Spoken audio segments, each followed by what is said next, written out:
ও শম্ভু, অন্ধকার তো হয়ে গেল, এই ঝড় উঠলো বলে। তোর দাদু তো এখনো ফিরলো না। যা বাবা, লণ্ঠনটা নিয়ে একটু এগিয়ে গিয়ে দেখ। ও বাবা, সূর্য ডুবেছে কতক্ষণ, সে আমি পারবো না, দাদু এক্ষুনি এসে পড়বে, দেখো। কি জানি বাবা, কখনো তো সে এত রাত করে না। একটিবার যা বাপ। আমার আমার যে বড় ভয় করে। কিসের ভয় শম্ভু? বনের ভয়, অন্ধকারের ভয়। ও কি কথা শম্ভু?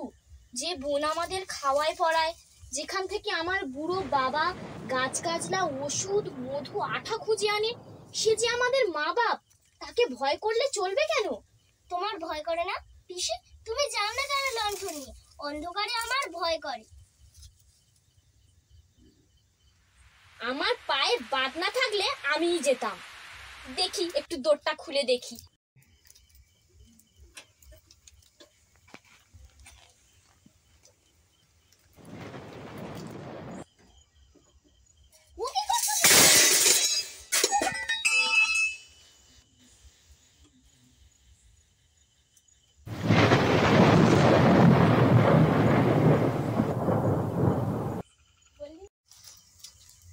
এই জল ধরে বুড়ো দাদু রইলো বাইরে, আর তুই উনুনের পাশে আরামে বসে থাকতে পারছিস শম্ভু?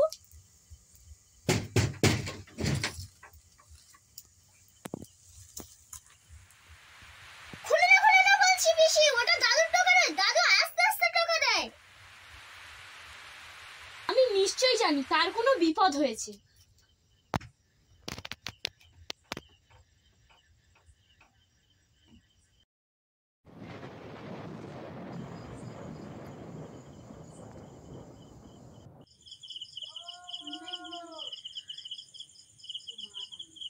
আমাকে চিনতে পারছেন না পিসিমা? আমি পাঠশালার নিতাই। আমি দাদুকে গাছতলায় পড়ে থাকতে দেখে আমি গিয়ে গুরুমশাইকে ডেকে আনলাম। ওকে, কে তোমরা? বাবাকে এমন ধরাধরি করে আনছো কেন? বাবার চোখ বন্ধ কেন? ও গুরু মশাই, ভয়ে যে আমার প্রাণ উড়ে যাচ্ছে। ও শম্ভু, দেখতে পাচ্ছিস না আমি কেমন জল ঝরে বেরিয়ে পড়েছি? তোরা তো ভয় কিসে?